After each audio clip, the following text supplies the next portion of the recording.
Que depuis maintenant 3 ans, oui, 3 ans, avec le soutien de la région Grand Est, de la DRAC Grand Est et de la ville de Strasbourg, en fait, la Plume de Pan, chaque année, propose une bourse de création sonore qui avait pour vocation à être complémentaire, c'est un grand mot, hein, parce qu'on a 2 lauréats par an, mais en tout cas, oui, en partie complémentaire à ce que propose le Centre national du livre pour les aides à la production de livres audio, puisqu'effectivement, les aides du CNL sont à destination de livres qui sont édités en papier, qui vont faire l'objet d'une production audio. Là, on est vraiment dans une logique de création audio littéraire originale. Et donc, chaque année, on retient 2 lauréats francophones, un sur le territoire français et un ailleurs. Et donc, on va accueillir, alors à distance, nos 2 lauréats de cette année qui vont vous présenter rapidement leur projet.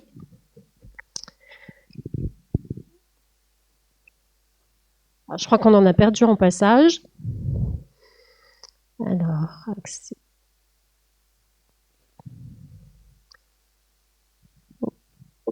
Bonjour Marie. Bonjour. Voilà, vous m'entendez bien? Freddy aussi? Oui, allô, bonjour. Bonjour. Est-ce que... Oui, je ça vous va. entends bien. Vous allez pouvoir, et l'un et l'autre, présenter vos projets. Comme on a un peu de retard, je ne sais pas si l'un ou l'autre avait un impératif horaire pour que je sache par qui commencer. Non? Non, c'est bon. D'accord. Marie, je vous laisse vous présenter. Donc oui, peut-être, je ne l'ai pas dit. Donc nos 2 lauréats sont Marie Cheneval et Freddy Cabella. Voilà, qui ont été retenus pour cette bourse 2025. Et puis juste peut-être un petit mot. Donc cette bourse, elle consiste en une bourse d'écriture d'une valeur de 2 500 € et de la mise à disposition d'un studio avec un ingénieur du son à Strasbourg pendant 5 jours, de manière à pouvoir avancer sur la production, voilà, de la création. Et donc je vous donne tout de suite la parole, Marie. Ok. Eh bien, déjà, merci d'avoir sélectionné mon projet. Alors moi, je viens plutôt du monde du son, puisque je suis réalisatrice sonore, donc j'ai l'habitude de faire des documentaires sonores, des reportages radio. Et cette fois-ci, La Plume de Pan, j'ai proposé un projet de livre audio qui me tient à cœur, puisque c'est l'histoire de 2 enfants qui se promènent au bord d'une rivière et qui se rappellent les souvenirs de leur grand-mère. Et en fait, cette grand-mère, c'est ma mère qui est décédée. J'ai envie de faire vivre son souvenir et ça me plaisait de passer par le livre audio pour ça. Et donc, ces 2 enfants qui se promènent à la rivière, qui se baignent, etc., qui passent cet après-midi au bord de la rivière, en fait, c'est le grand frère qui va raconter les souvenirs à sa petite sœur qui ne se rappelle plus du tout de sa grand-mère. Et donc, l'idée, c'est que la rivière ait un rôle aussi prépondérant dans l'histoire, donc qu'elle fasse. J'aimerais bien que ce soit un personnage à part entière, et donc de faire des allers-retours entre la rivière, l'environnement, la nature, comment nous, humains, on fait partie de cet environnement, de cette nature, et donc des allers-retours entre les souvenirs, les enfants qui jouent dans l'eau, et leur environnement, ce qui les entoure. Et puis, il y a un orage et ils vont se réfugier dans une grotte qui est un peu une allégorie, on va dire, de la mort, du sombre, des ténèbres. Et donc, c'est comment ils vont sortir aussi de cette grotte sans avoir trop peur. Et c'est aussi comment on gère le deuil, comment on fait pour faire vivre le souvenir d'une personne qui n'est plus là. Voilà, et cette rivière est aussi un peu une métaphore de la vie qui passe, du temps qui passe. Donc ça, c'est pour la partie, on va dire, récit. Et ensuite, il y aura une deuxième partie qui est un paysage sonore, donc que je vais composer, donc de cette ambiance sonore de la rivière et de la grotte. Et une troisième partie qui est plus musicale cette fois-ci, qui sera composée d'un accordéon et d'un tuba. Et l'accordéon, ce sera plus pour la mélodie de la vie, on va dire, et le tuba plutôt pour l'enracinement et sûrement la grotte aussi qui fait un peu peur, etc. Et donc voilà. Et l'idée, c'est de créer un récit sur le deuil, le souvenir euh, qui parle autant aux enfants que aux adultes. Voilà. En quelques mots. Bon, ben, on se réjouit de le découvrir, en tout cas au moins en partie au prochain festival du livre audio qui aura lieu en mai. Et juste, Marie, vous n'étiez pas dans la salle, mais c'était intéressant parce que ça fait écho aussi à un projet qui vient d'être présenté dans le cadre d'une résidence d'adaptation de podcast, cette fois-ci en livre papier, qui a été présenté à partir d'un podcast qui s'appelle Albertine et qui traite aussi d'un sujet assez proche hein, qui est la mémoire et les grands-mères. Voilà. Voilà. En tout cas, merci beaucoup pour la présentation. Et je vais donc passer la parole à Freddy Cabella. Alors, juste un petit point aussi, c'est intéressant parce que Freddy Cabella a postulé à la résidence. Donc, je le laisserai se présenter. Il vit à Kinshasa. Il a aussi initié l'année dernière le premier festival du livre audio en Afrique à Kinshasa. Je vous laisse tout de suite la parole.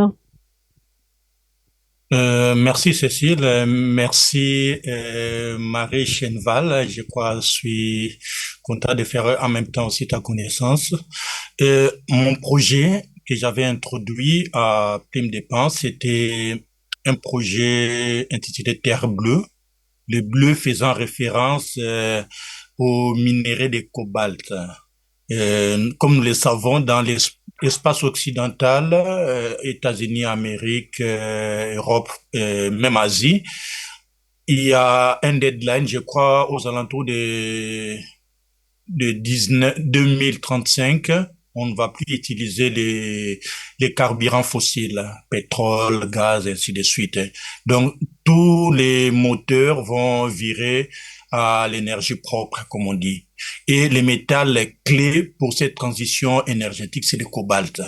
Or, il arrive que le cobalt est produit majoritairement par mon pays, la République démocratique du Congo, dans la ville de Kolwezi, où nous enregistrons plus de 70% d'exportation de cobalt mondial. Et il en est de même des réserves mondiales. Alors, si ce minerai est au cœur de la transition énergétique, il faut aussi jeter un regard sur les conditions de son exploitation. Et nous avons des standards. Il y a l'exploitation industrielle faite par des grandes multinationales, et entre autres les Suisses et les Chinois. Il y a aussi une exploitation artisanale qui fait énormément de dégâts sur l'environnement, sur la santé et sur le tissu social. Il en est de même aussi pour l'exploitation industrielle. Alors, il est aussi étonnant que la population de certaines zones où on exploite ces minéraux ne sache même pas à quoi va servir les cobalt. Donc, il y a une sorte d'ambiguïté et voilà, je voulais exploiter ces paradoxes-là entre les populations des zones natives d'exploitation et l'enjeu mondial, je dirais, de l'utilisation du cobalt. Voilà un peu. Alors, sur les plans du récit, je vais exploiter une méthodologie qui a fait des preuves avec nous. C'est la méthodologie Sabido. C'est une méthodologie qui est exploitée dans la production des séries télé, séries audio, qui met en place trois personnages, les personnages transitoires, les personnages secondaires, négatifs et positifs. Voilà. Cette méthodologie recourt beaucoup plus à la légèreté. C'est-à-dire, nous avons 25% des messages clés.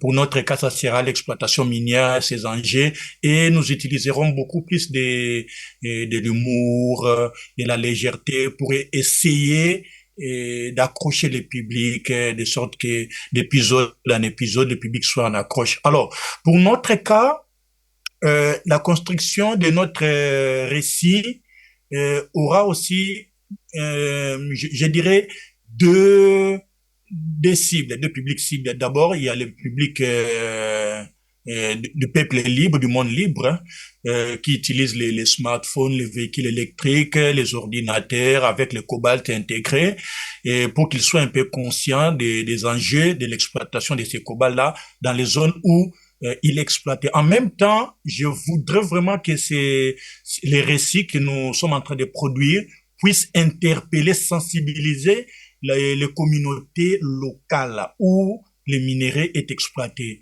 puisque les efforts ne doivent pas seulement être fournis de la part des exploitants, entre autres les grandes multinationales ou les exploitants artisanaux, mais aussi des populations qui sont dans les zones concernées. Voilà un peu les défis que nous allons relever à travers ces